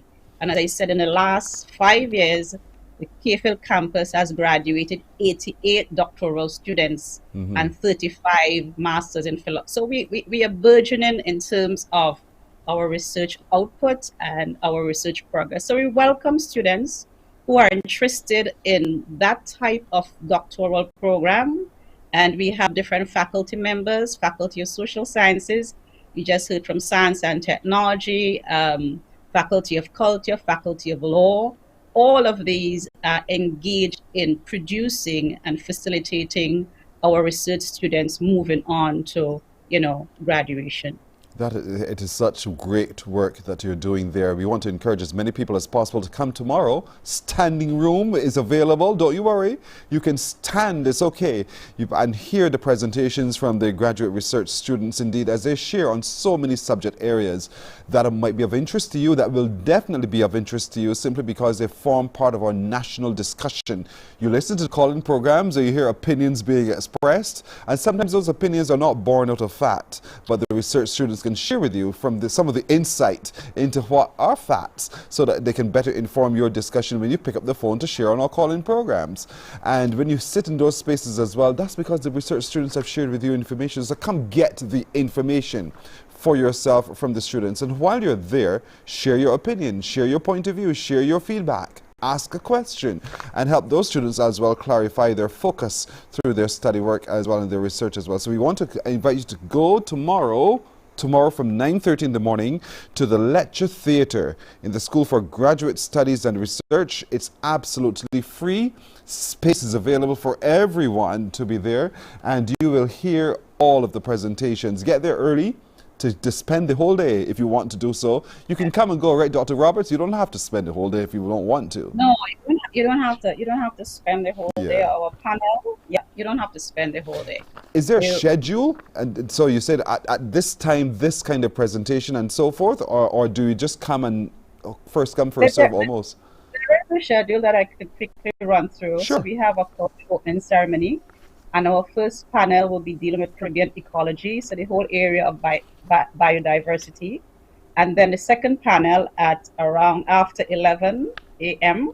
will be looking at the digital economy. We break for lunch, and then we move into advancing health research in the region at around 2 p.m. And then we move on to looking at cultural studies and law, the rum industry in Barbados. That should interest everyone into 1970. And combating transnational crime in the region. So, yes, so we have 9:30 to 11, 11 to around 12:40, and then after lunch, which starts around 1:35, we have the other panels that I just mentioned. And students will be given prizes for best paper in every panel. So there's an excitement that is building up there. It's good competition. And good competition is always good competition, indeed. And we want to encourage us to be there tomorrow at the lecture theatre in the School for Graduate Studies and Research on the KFL campus. It's absolutely free. Come in your numbers, hear the research work delivered by our graduate students, and get to know more about what's happening around you through the different areas that are going to be happening. It's until 5 in the afternoon. There's a little break between, so you get a chance to refresh yourself, and then you continue to listen keenly to the presentations from our students, indeed, through the KFL campus, indeed. Dr. Roberts, thank you so much for joining us this morning. I really do hope that you have more than standing room available. I really hope that people are outside peeping in because they can't miss anything that's happening there, because it's going to be very exciting. And I want people to really come to be a part of it. But thank you for the great work that you do. Thank you, Pierce, and I look forward to seeing you tomorrow. Fingers crossed, indeed. Thank you so much. Dr. Sherman Roberts, you too. Dr. Sherman Roberts, the Director for School of Graduate Studies and Research at the UWI campus. This is all part of their 60th anniversary activities there on the campus site, showing the practical application of education to everything we do. Everything we do, and how it helps to develop our society, and how now you can too be a part of it, building the energy and building the excitement and interest in furthering education on the campus at the KFL. Producing global citizens is what they do. We'll take a break here. We're coming back to talking rocking your socks in just a moment. Today's Morning Barbados is sponsored in part by Troubadours International. Get ready for the Legacy Show on Saturday, March 25th at Halo Nightclub, St. Lawrence Gap, Christchurch. Sponsored by CBC TV8 and 94.7 FM. Morning, morning, morning. Good morning. Good morning to you. It's here, fun and excitement at the Science and Technology Festival under the graduation tents at the University of the West Indies KFL campus, March 16th to 18th from 9 a.m. to 5 p.m. each day. Get immersed in sensational hands-on activities. Take off in our professional flight simulator. Try the latest in the world of artificial intelligence. Come and learn robotics and video game coding in our quick classes. It's absolutely mind-blowing and it's free. While you go about your business, we go about our business, and that is gathering the news. Stay up to date at CBC News Barbados on Facebook, Instagram and Twitter. Get news update on radio throughout the day. And join us for the CBC News Night at 7 every night. CBC News team is on the job and bringing you the news. There is a saying you can find. Morning, morning. Good morning. Good morning to you. 10.5 minutes now to go to the hour of 8 o'clock. March the 21st is a day we dedicate to some of the sweetest people born on earth. Children of Down syndrome. It's Down Syndrome Awareness Day. And I say that for a fact because they truly, truly are. The love they express is beyond understanding. Joining us this morning as we take a look at the activities surrounding that day and the ways that we can join to support the Barbados Down Syndrome Association is the president, Asha Annie Rennick. Asha, good morning. Good morning, Pearson.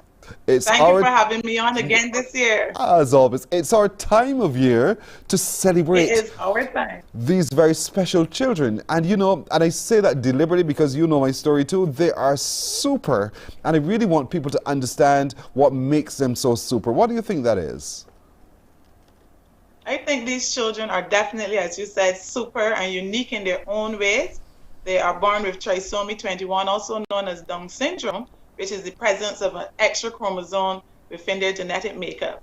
So this chromosome leads to a lot of different facial features. They have certain challenges that some can be medical, and of course Down syndrome is an intellectual disability. But these children are, as you said, very special, of course, and they're very loving, and they each have their own individual personalities, and they're capable of a lot more than we probably think they are. So we look forward and we really celebrate this day and celebrate their potential to achieve a lot, their potential to really live a life of magnificence. And that's what we want to see here in Barbados as we move forward year after year with our Rock Your Socks campaign, which is, of course, to raise awareness about Down syndrome and, of course, to benefit our members and individuals living with Down syndrome in Barbados. You're so right. The life of magnificence indeed. And I love the fact that our education system has now found a way to keep them integrated into regular school plans and not to shun them away and shut them away from regular activity. But when you see them interact with regular children, then you see how truly able they are to cope, to manage themselves, and how children have the capacity to open their heart to embrace as well. And that's what I love about this, that community of school and what it can teach all of us as well. And I hope that many parents get a chance, and many people who do not have the opportunity get a chance to interact with children who have Down syndrome to see how special they truly are. Yes, that is very true. There are a lot of misconceptions surrounding Down syndrome and the ability of the children. But once you give them a chance, you need to give them a chance to be included. You would see how beneficial it is, and not only for the child being included, but inclusion has definitely, and research has proven, is also beneficial to the typical or the neurotypical child, especially within the school setting. So we talk inclusion, but when you see inclusion really in play in its best practice, in the best way possible, with the support they're necessary for inclusion to work, we see that it really is a beneficial and a progressive way to approach education. And as you said, we are seeing more of it happen within the system. We would like to see more of it continue to happen as we go forward and as we raise awareness and as we celebrate the potential of these individuals to be included, to function, and I don't like to use the word normally, but to function normally. And as you said as well, the key point about acceptance, we have a lot of misconceptions surrounding how a child might react to a child with a disability. But usually once given the chance and once we have the support, of course, of the system and the teachers, that inclusion actually can work with the adequate support systems in place, of course. And children tend to be very accepting and very loving and very understanding. And once we educate them, you can see how successful that inclusive setting can really be for the development, especially with Down syndrome, where these kids actually learn so much from being included and from their typical peers. So the development really is improved by being included in a setting with neurotypical kids so that they can actually develop to their full potential. So we don't want them shut away. We don't want them segregated. We don't want them excluded. We really want them included. What Rock Your Socks is all about. The wearing of the pretty socks is all about getting that conversation started. And we're seeing a lot of success over the years. We want to thank our partners. We want to thank the entire Bajan public that's coming out there buying their socks. We had our first pop-up socks last week, Saturday, in Sky Mall and in Sheraton as well. And we have a lot more locations going forward into the weekend where people can get their socks and participate.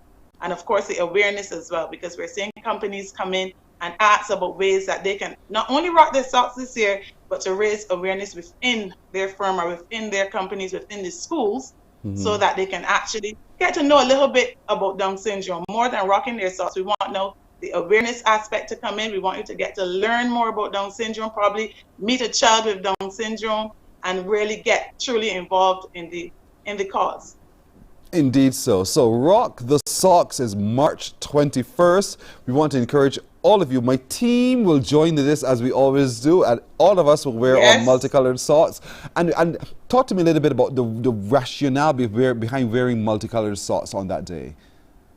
Yes, so every year we rock our multicolored socks, and the theory behind it, of course, is that the socks represent, or they look like chromosomes in terms of how they're shaped. Yes, they're shaped like chromosomes. So that was the idea behind using socks to start the conversation going. Of course, the brightly colored, the bright socks are more about, of course, you grab the attention. People ask you about the socks. So we're rocking our socks, one, for awareness, and two, because the meaning behind it is connected to the actual shape of the sock. We know that individuals with Down syndrome have a third copy of the 21st chromosome. So we're looking at the chromosomes and the shape of them, and we wear the socks because when you put them together, they actually do look like mini chromosomes. So that's the reason behind rocking our socks, to raise awareness and to get that conversation started about Down syndrome, what it is, the potential of the children, and of course that acceptance. We are really, this year's theme is with us, not for us. And that theme speaks to inclusion. It speaks to human rights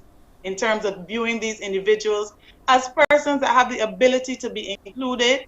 We want to move away from seeing them as some would say charity cases, and more as capable individuals. So we're with them this year and not for them. Of course, we still want the for. We still need to see the governments, and we still need to see the private sector and people including them. But we want to move towards a progressive idea of being with. We're with these individuals now. So we're with them and not only for them. So that's what we're focusing on this year.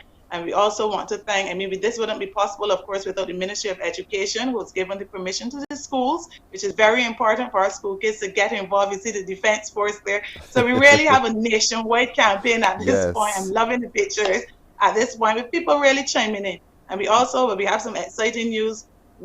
Some of our older individuals with Down syndrome, and we're beginning to see companies hire them and get them into the workforce. And that is really, we were not going to name any names yet, but we've had some companies reach out to us and inquire about employing adults with Down syndrome, some willing to train them. And we're really celebrating that, because we are moving away from the time where these adults will be locked away in homes without any potential or any potential, but any possibility for employment. And we see them as typical human beings. They are capable, and they are capable of work. And work is, of course, a very important part of life for an adult. And it's, so to speak, for adults with Down syndrome. So we're going to be seeing that happening very soon to individuals with Down syndrome who will have an employment opportunity in one of our companies here. And we're very, very happy for that. Great. This is great news indeed. So folks, next week Tuesday is the day, March the 21st, when we will all rock our socks. We will go out as of today and we will start to buy our socks. They're available, and you can make donations to the Barbados Down Syndrome Association, because all of your donations go towards helping those who have Down syndrome manage the situation as well, because it has an expense to it. And we really want to thank you wholeheartedly for your contribution. But let's rock our socks.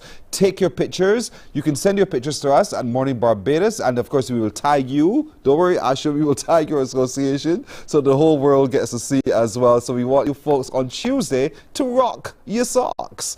Get your socks today. Thank you, Asha. We got to run, but thank you. We'll connect with you as the day gets nearer, okay? All right.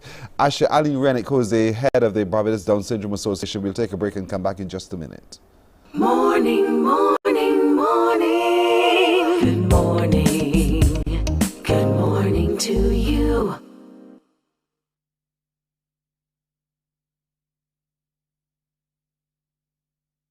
There is a saying, you can find a Bajan anywhere. Are you a Bajan living abroad?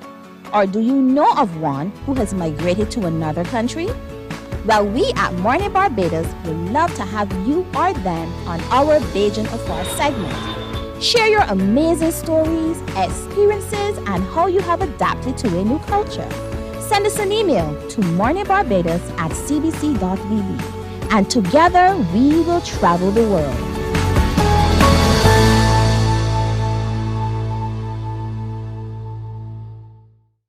Enjoy movies, soaps, drama, comedy, inspiration, education, music, and more. You get it all when you get MCTV, because MCTV gives you more. Some ask, what makes Barbados so special? Morning, morning. Good morning. Good morning to you. It's 8 o'clock and that's it. Thank you so much for joining us today. My producer has been Nadia Foster, our makeup technician Joanna Lawrence, technical director Roel Ford. At sound has been Michael Sobers, master control Tamisha Green and Pearson Bowen. For each of them, to all of you, thank you. We'll see you tomorrow. Take care. Bye-bye.